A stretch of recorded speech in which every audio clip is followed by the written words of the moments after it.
हमें अब अपनी मसाजिद में ये तब्दीलियां करना ही होंगी। वक्त आ गया है कि मुसलमानों को मसाजिद में कुछ तब्दीलियां करनी चाहिए। बहुत हो चुका मसाजिद के दरो दीवार के रंगो रोगन पर, बैतुल खला के संगे मरमर पर, कुमकुमू फानूस और झूमर पर, एयर कंडीशन और एयर कूलर्स पर और नफीस कालीनों पर खर्च।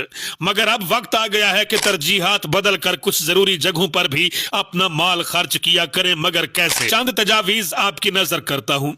नंबर 1, मसाजिद को सिर्फ नमाज पढ़ने की जगह ना बनाएं, बल्कि इस्लामी कम्युनिटी सेंटर की तर्ज पर वहां गरीबों के खाने का इंतजाम मौजूद हो। नंबर 2, डिप्रेशन में उलझे हुए लोगों की रहनुमाई यानी कि काउंसलिंग हो। नंबर 3, लोगों के खानदानी झगड़े सुलझाने का इंतजाम हो। नंबर 4, मदद मांगने वालों की मुनासिब तहकीक के बाद इज्तमाई और इनफरादी तौर पर किसी न किसी तरह से मदद की जा सके। नंबर 5, अपने घरों के फालतू सामान को नादार अफराद के लिए अतिया करने की गर्ज से मस्जिद का एक हिस्सा मखसूस हो। नंबर 6, आपस में रिश्ते नाते करने के लिए जरूरी वाकफियत का मौका मिले। नंबर 7, निकाह का बंदोबस्त सादगी के साथ मसाजिद में किए जाने को तरजीह दी जाए।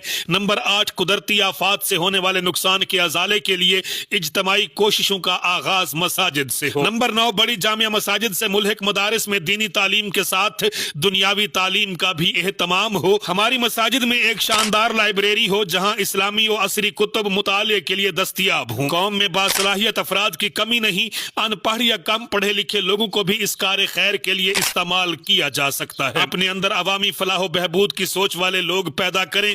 इनमें से कोई भी तजवीज नई नहीं है। इन तमाम कामों की नजीर 1400 साल पहले दौरे नबवी सल्लल्लाहु अलैहि वसल्लम के मदीना में भी मौजूद थी। जैसे ही हमने उन शानदार रिवायात को छोड़ा, हम बर्बादी की तरफ बढ़ते चले गए और बढ़ते ही चले जा रहे हैं।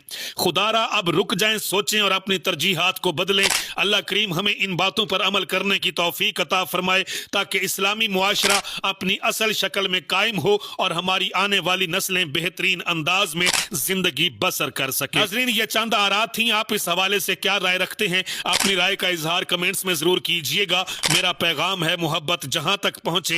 काशी बलोच को इजाजत दीजिए। अल्लाह हाफिज। पाकिस्तान हमेशा जिंदाबाद।